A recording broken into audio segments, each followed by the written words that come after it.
rolls with me, knows that if I hear their breath starting to get into, an uncontrollable, deep, heavy breathing, I will start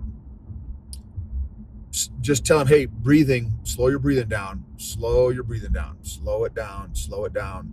Because for a couple reasons. One, obviously for my training partner, I want them to remain calm and operate as efficiently as possible. And when you're rolling, that's how to do it. And also, if you're in a live, you got jumped on the streets, I want to stay as calm as possible so that I can think clearly.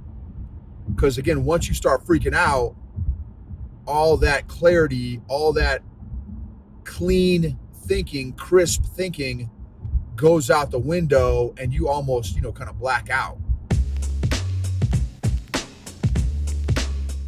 Welcome to the EQ Gangster podcast, where you will learn practical tools to grow your mental and emotional health and intelligence to be the best version of yourself, both at work and at home. It is real, raw, and transformational. The journey of emotional growth isn't easy, but it's worth it. I believe in you.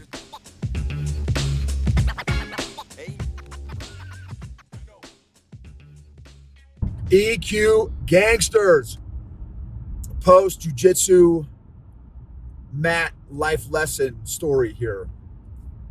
So today, huge victory, and this episode is going to be about the power of breathing and remaining calm, and how, in my opinion, the two are tied very, very closely together. How intentional are you at breathing? I know, sounds, first time I heard about breathing, dude, I'm like, man, this is hocus pocus stuff. And then I joined jiu-jitsu and I realized the incredible power of breathing and breath work. Today, my huge win was I was able to breathe through my nose in all the rounds today. I did 2 10-minute rounds and then an individual 5-minute round.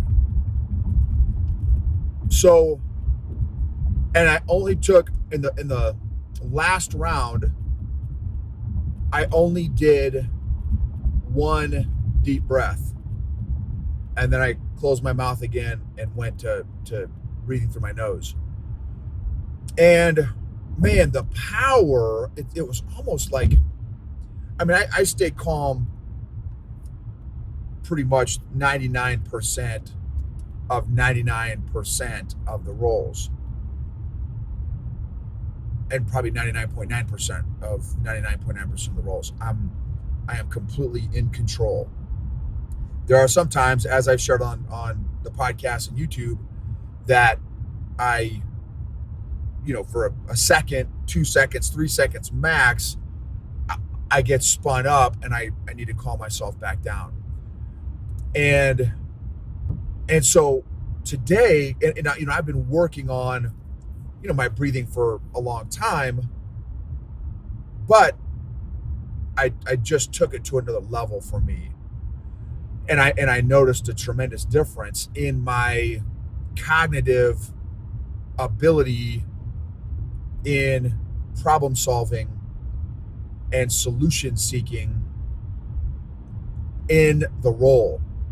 So inevitably, about 9 times out of 9.5, the people that I roll with, unless they're purple, brown, and above, purple and above, they are breathing intensely, and sometimes even purple belts too, just because of my size, and having a big guy on top of you can be very anxiety producing when you're doing jiu-jitsu. Trust me. The reason why, as I've shared a number of times, is it kicks in the brain's panic response, that fight, flight, freeze response. And because of doing jiu-jitsu, it kicks in the fight response. They start hyperventilating, they get an adrenaline dump, and they I don't want to say they lose all cognitive ability, but their cognitive ability is dramatically reduced. I don't know by what percentage, but it is significant. And so one of my, anyone that has rolls with me knows that if I hear their breath starting to get into, an uncontrollable, deep, heavy breathing, I will start just tell them, hey, breathing, slow your breathing down, slow your breathing down, slow it down, slow it down. Because for a couple reasons. One, obviously for my training partner, I want them to remain calm and operate as efficiently as possible. And when you're rolling, that's how to do it. And also, if you're in a live, you got jumped on the streets, I want to stay as calm as possible so that I can think clearly. Because again, once you start freaking out, all that clarity, all that clean thinking, crisp thinking goes out the window, and you almost, kind of black out. You can't, in some cases, and your brain just goes on autopilot, which may or may not be the best rational solution depending on the scenario that you're in. So the other reason why I'm wanting to calm them down is, for me, the more they get spun up, the less safe it is for me also. And I would much rather work through problem solving with a calm training partner than with a training partner that is freaking out and under the influence of their panic response system, of their brain, in which I know they're not thinking coherently. And it's I can't tell you how many times it's almost comical. I will tell folks, right, because again, they're like, oh snap, I don't want this big guy on top of me. And I will hear their breathing start to pick up, and I'll say, hey man, just slow it down, catch your breathing. Oh yeah, thanks, Noble, thanks. And then literally as soon as they say thanks, they go right back to it. It is almost an uncontrollable response mechanism, survival mechanism that we have in our bodies and our brains. And it takes very intentional, consistent work, which is another reason why I love jiu-jitsu, to work through and break through the brain and body's automatic panic response. And so, I mean, heck, it took me, when I started my journey, it took me 2 months. They had it, I'd get all, the only thing I knew when I started jiu-jitsu was aggression. That's all I knew. So I would just aggressively hug my opponent, my training partner, because I didn't know any moves.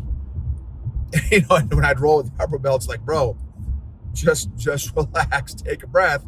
And I did the exact same thing that the people that I roll with do. Oh, okay, got it, coach, got it. And then I'd go back to being aggressive and hyperventilating and adrenaline dumping. And the other thing is, when you learn how to control your breathing, so I'm older than 99% of the people in my gym, bigger, heavier, more out of shape than 99%. Well, then let's say maybe 90% of the people in my gym. But I can roll for an hour straight, 2 hours straight, because I know how to roll efficiently now, which is, again, a combination of breathing, intentional breath work, and using my bone structure and not my muscles. Muscles will wear out long before bones will. So if one of my strategies has to be, and it is with some young guys, just to outlast them, like endurance, physically and really, and therefore emotionally, because once the physical starts to degrade, the emotional follows right behind the physical degradation in many cases, I would say in most cases. And so they're starting the round at burning 90% of their energy because they're flexing for a full 5 or 6 minutes, and I'm maybe applying 40% strength and energy they're burning 90% strength and energy, and they're maintaining that the whole round. I'm maintaining a 40% with maybe some bursts every now and then if I have to try to do a sweep or a shrimp or something like that. And so that's why I can roll for a very, very long time. In fact, here's another W. Man, I forgot about this. We just did, it's called King of the Mat. So again, for my non-jiu-jitsu people that listen to the podcast, I'm going to talk you through this a little bit. King of the Mat, it's just like King of the Mountain, right? Where back in the days when you were a kid, one person stood on top of the little hilltop or dirt pile, and all the other kids tried to push that one guy off the top of that dirt hill, and then whoever pushed him off was the new king of the mountain, and then everyone tried to push that new king of the mountain off the mountain, and then they would be replaced with the next king of the mountain, right? So on and so forth. So that's what we were doing in jiu-jitsu. We would start in this particular drill, we were starting from so I would start on bottom mount. So I would start on my back, and they would mount, and there were 6 different stations, 6 different people that started in bottom mount and on our backs, and then we would get mounted by our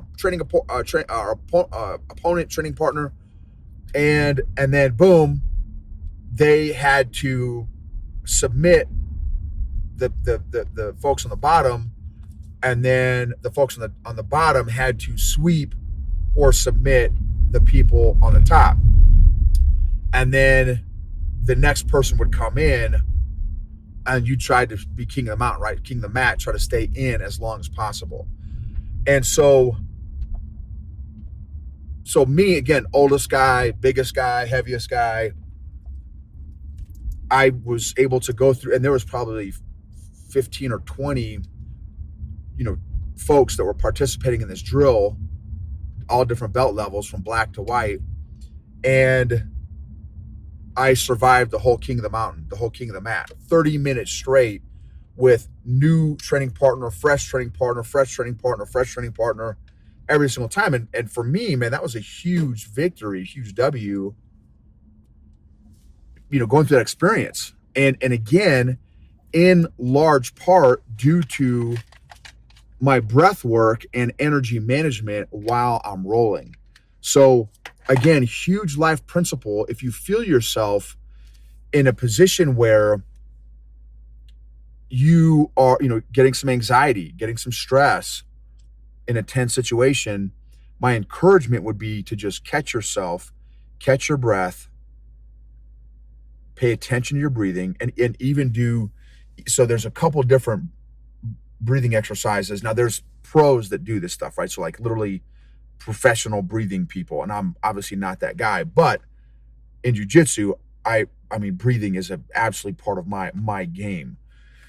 And those, 2 of those breath exercises, one I learned from another black belt at another gym that they just opened up, phenomenal group of guys. And so one is an inhale, and then another inhale at the top of that initial inhale. So I'm going to go through it. For those y'all on YouTube, you can see this. Those on the podcast, maybe you can hear it. So I'm going to do a quick inhale, a big inhale.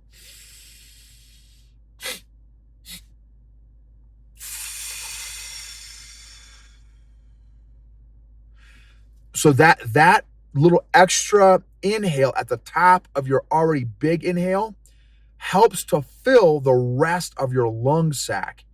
Because I guess, and again, I'm not a doctor, I'm not a breathing expert. What I've heard these other breathing experts that I've followed and listened to said is that when you do that, it fully inflates the lung sac, because normally in our normal breathing, everyday breathing, we're not fully expanding the full max capacity of our lungs. And so doing that extra little breath at the top of your big breath, your big inhale, helps to fill up the rest of your lung sac. The second one is the box breathing that I've talked about. So, by the time this gets dropped, I'll have probably already finished the free boundaries workshop. And if you want access to that, just go to eqgangster.com/boundaries. and you can get put on that email list. Even though it's passed, you'll get access to the recordings and stuff. But the box breathing is, I've heard, now I haven't, talked to any Navy SEALs about this, but I've heard this is what the Navy SEALs do to help regulate their breathing. And that's inhale for 4 seconds, hold for 4 seconds, exhale for 4 seconds. So that's another idea, right? And do multiple sets of that. Do 4 sets of 4. Do 10 sets of 4, right? Some cycle of that box breathing. Another dynamic I've heard about breathing is if your inhale is bigger than your exhale, your heart rate can pick up. If you exhale longer than you inhale, you will actually slow your heart rate down. So that's another breathing thing that I heard a neuroscientist guy, Andrew something like that. He's on Joe Rogan. He's on a bunch of these podcasts and stuff. He teaches neuroscience at Stanford. And he's got some really fascinating content on cold plunges and saunas and breathing. And, of course, you got Wim Hof, you got all these breathing experts and stuff. I just wanted to share the power of intentional breath work, especially when you are feeling stressed and anxious and anxiety. Breathing and breath work is an excellent grounding tool to get recentered, kind of recalibrate yourself, recalibrate your body so that you can more effectively think through whatever challenge, opportunity to excel you have in front of you at that given moment. Thank you so much for being a part of this journey with me, letting me be a part of your journey, and you being a part of mine. If you wouldn't mind just taking 15, 20 seconds to just rate, review the podcast, maybe share an episode with a friend, family, or colleague that you feel could add that this could add value to, it would really mean a lot. Those of you on the YouTube, thank you for watching on YouTube as well. Totally appreciate you all. Excited to be on this growth journey. I've got some posts also on social media. If you want to check out some additional posts on social media, Instagram, Facebook, LinkedIn, you can check out some of those as well.